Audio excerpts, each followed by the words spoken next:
Conor Anthony McGregor is an Irish professional mixed martial artist and boxer. He was born in Crumlin, Dublin on the 14th of July 1988. Conor's parents, Tom and Margaret, have been together since they were 16 years old. They raised Conor and his two sisters as a close-knit family, something Conor treasures to this day. His immediate family regularly features on his Instagram account and can usually be seen attending his fights. Conor is the first and only MMA fighter to make it onto the Forbes highest paid athletes list. Remember to give this video a like and subscribe to this channel for more videos on your favorite celebrities. When Conor was 17 years old, he began boxing at Crumlin Boxing Club under the two-time Olympian Phil Sutcliffe. It was here where he laid out the foundations to his striking ability, training with fighters such as Dean Byrne and Jamie Kavanagh. He started boxing as a way to defend himself against bullies and raise his confidence, not quite how we think of Conor today. Conor's early boxing inspirations included American boxers Muhammad Ali and Roy Jones, as well as British boxers Prince Nassim Hamed and Chris Eubank.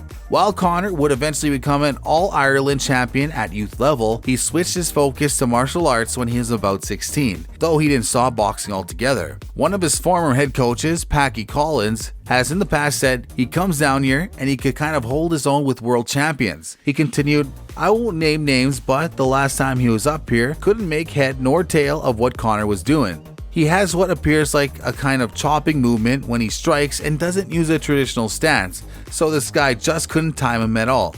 Unfortunately, the same couldn't be said for his boxing match against Floyd Mayweather in 2017. Keep watching to hear more about that. In 2007, at the age of 18, Conor made his mixed martial arts debut in an amateur fight against Kieran Campbell for the Irish Ring of Truth promotion in Dublin.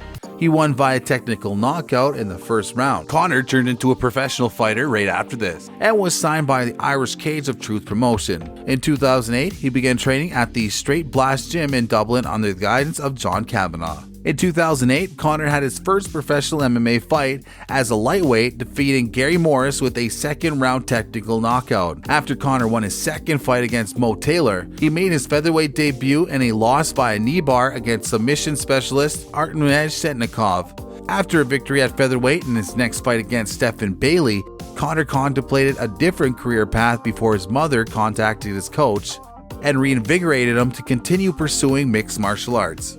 The good old-fashioned pep talk worked, and Conor won his next fight, also at featherweight, against Conor Dillon, before moving back to lightweight for a fight against Joseph Duffy, in which he received his second professional loss after submitting to an arm triangle choke. Following this, during 2011 and 2012, McGregor went on an 8-fight winning streak, during which he won both the CWFC featherweight and lightweight championships, making him the first European professional mixed martial artist to hold titles in two divisions simultaneously. In February 2013, Conor's future grew even brighter when the UFC president Dana White made a trip to Dublin to receive a gold medal of honorary patronage from Trinity College. During this trip, she was inundated with requests to sign Conor to the UFC.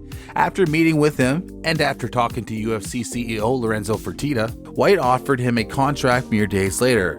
In joining the UFC, Conor became only the second fighter from Ireland to compete for the company, following fellow team member Tom Egan. In April of the same year, Conor made his UFC debut against Marcus Brimage. He won the fight by knockout in round 1. The win earned him his first Knockout of the Night award. Later on in 2013, Conor was expected to face Annie Ogle at UFC Fight Night 26, but Ogle pulled out of the fight and was replaced by eventual UFC featherweight champion Max Holloway. Conor won the fight by unanimous decision, but didn't walk away unscathed. After the fight, an MRI scan revealed that Conor had torn his ACL. The injury forced him to take a 10-month break. He came back stronger in 2014 when he earned his first Performance of the Night award following a fight with Diego Brandao, against whom he wasn't even supposed to fight. Conor was supposed to face Cole Miller, but Miller pulled out citing a thumb injury. Then Brandao stepped up.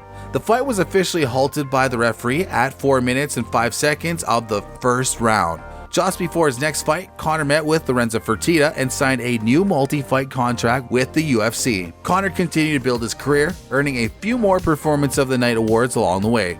In 2017, he stepped back into the boxing ring with none other than Floyd Mayweather. The fight announcement came in June 2017. It was his first professional boxing match and he chose an undefeated athlete. Sure says something about the dude, doesn't it?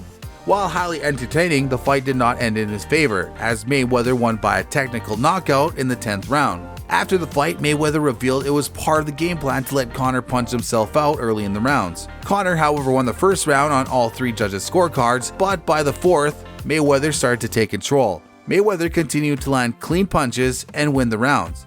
In round 9, Conor was visibly fatigued.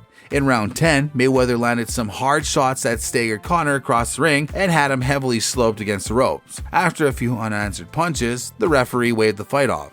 The time of the stoppage was 1 minute and 5 seconds of round 10. In December of 2017, Showtime announced that the fight recorded the second highest pay-per-view buy rate in the United States and Canada at 4.3 million buys. And of course, Conor hardly walked away empty-handed. It is reported that he earned no less than $130 million from the fight.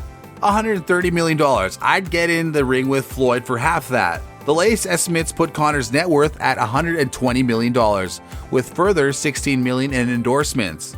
His net worth might, however, just double following the recent sale of his proper No. 12 whiskey brand. There is no word yet on whether Conor will retain a role in the business, but Mexican spirits firm Bezel, which already owns the famous tequila brand Jose Cuervo, initially had 20% stake in Proper 12 before increasing its share to 49%. Conor himself makes no secret of his ambition to become the highest paid athlete in the world, telling the Irish Post, "This year I have aspirations of becoming the number 1 highest paid athlete on the Forbes list, and times are good and the whiskey's better." However, fortune has not always been in his favor. Conor has often been a part of major controversies. While fans already know about the UFC giant, his nickname, the Notorious, has been a matter of interest. During an interview with JD Sports, Conor has revealed that he used to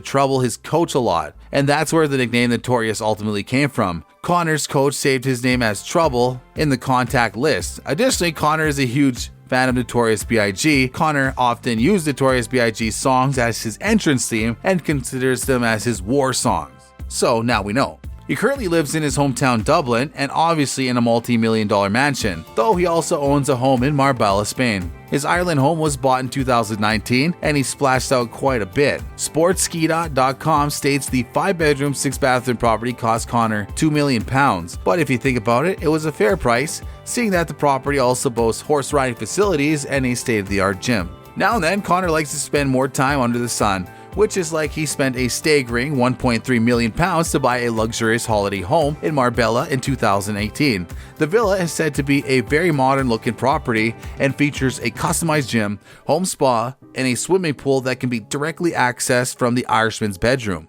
There is also a massive dining area which provides a great view of the ocean. The first property called home was a lavish mansion he rented in Las Vegas back in 2015 when Conor had to spend a lot of time in the US. In and around the fighting capital of the world, he rented himself a mansion in Sin City. He even nicknamed the impressive 12,000 square foot property Mac Mansion. The property had 7 massive bedrooms, a 50-foot infinity pool, a luxury spa, and a back garden golf course. The master bedroom was also equipped with a stunning marble jacuzzi. But if you thought this property portfolio was impressive, wait till you hear about his car collection.